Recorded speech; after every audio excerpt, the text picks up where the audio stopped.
그분들한테 죄송한 얘기지만 정말 옛날 얘기예요. 과거에 처음 임플란트를 시작을 했을 때는 내가 뼈가 없는 자리에 뼈를 만드는데 그 뼈 만드는 게 과연 나중에 유지가 될 수 있느냐로 우리가 이슈가 됐었거든요. 근데 그게 과거 한 10여 년 전, 20년 전 얘기거든요. 임플란트를 하고 나면 오래 쓰지 못해요. 그거는 옛날 얘기예요. 실제적으로 뼈이식에 대해서 부정적인 의견을 가진 치과 선생님들의 동영상이나 그런 의견들을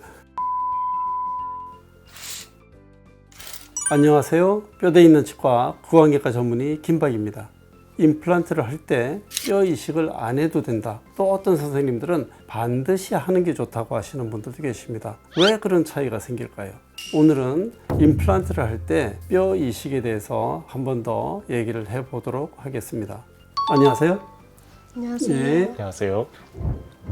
원장님이랑 촬영을 몇 번 해보고 나서 요즘에 알고리즘에 치과 유튜브들이 많이 뜨는데 어디서는 막 뼈이식 꼭 해야 된다 그러고 어디서는 굳이 뭐 할 필요는 없다 그래가지고 보는 저도 헷갈리는데 또 임플란트를 해야 되시는 분들은 더 헷갈릴 것 같아서. 맞습니다. 그래서 유튜브를 많이 찾아봤어요. 타이틀에 뼈 이식 절대 하지 마 뭐 이런 것도 있습니다. 그래서 저도 봤죠. 봤더니 절대 하지 말라는 선생님들의 결론은 크게 두 가지인 것 같아요. 하나는 결론적으로는 필요할 때는 하세요예요. 근데 이제 이거 어그로를 끌려고 이제 절대 하지 마 이렇게 돼 있고 안 해도 되는 것처럼 얘기하다가 마지막에서는 그래도 결국 필요할 때는 하시는 게 좋습니다라고 이렇게 끝내거든요. 또 어떤 분들은 뼈 이식에 대해서 아주 좋지 않은 인상을 가지고 계신 선생님 것 같아요. 뼈 이식을 하면 염증이 생긴다. 뼈 이식을 하게 되면 오래 쓰지를 못한다. 뼈 이식을 함으로써 문제가 더 생기기 때문에 나는 지금까지 뼈 이식 없이 다 임플란트를 했다. 좀 믿을 수는 없지만 그런 분들도 계시더라고요.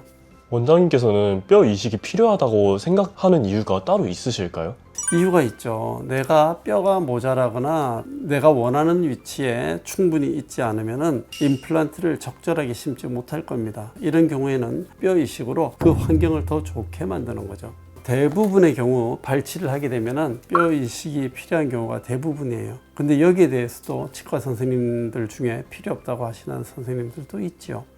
발치를 하면은 거의 대부분이 뼈이식이 필요한 이유가 혹시 뭔가요? 우리가 발치를 하고 난 다음에 임플란트를 심는 방법은 여러 가지 방법이 있어요. 어떤 경우든지 간에 발치를 하고 난 다음에 남아있는 뼈가 흡수가 되게 돼요. 그래서 3, 4개월에서 5개월 정도 지나면은 남아있는 뼈의 폭경의 50에서 60%가 없어집니다. 그래서 요즘 트렌드는 치아를 빼고 난 다음에 발치와 보존술이라는 걸 합니다. 흡수되는 것을 최소화시키기 위해서 발치를 하면서 동시에 그 자리에 뼈 이식을 해놓는 거예요. 뼈가 흡수가 되지 않게.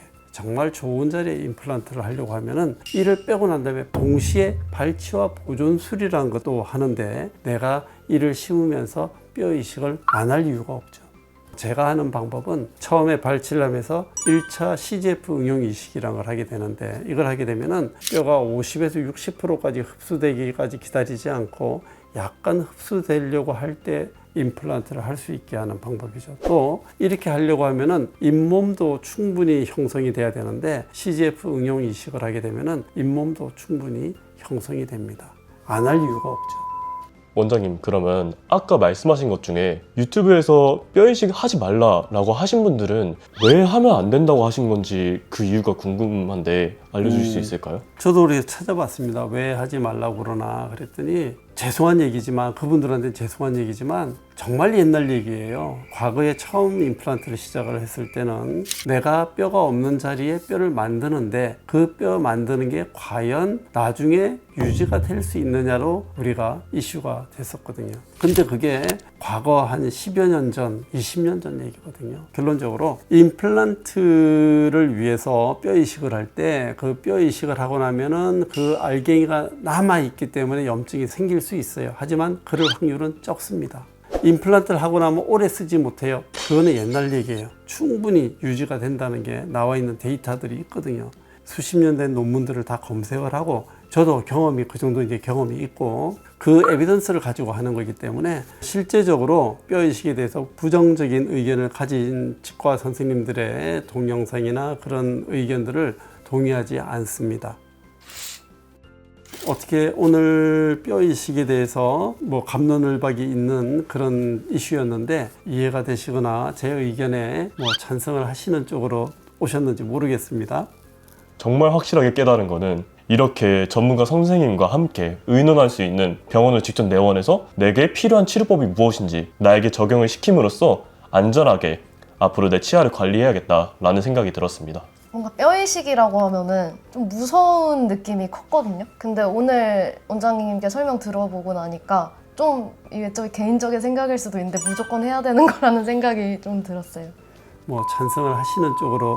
자, 오늘은 뼈 이식 과연 해야 되느냐 말아야 되느냐에 대해서 얘기를 나눠봤습니다. 뼈대 있는 치과 구강외과 전문의 김박이었습니다.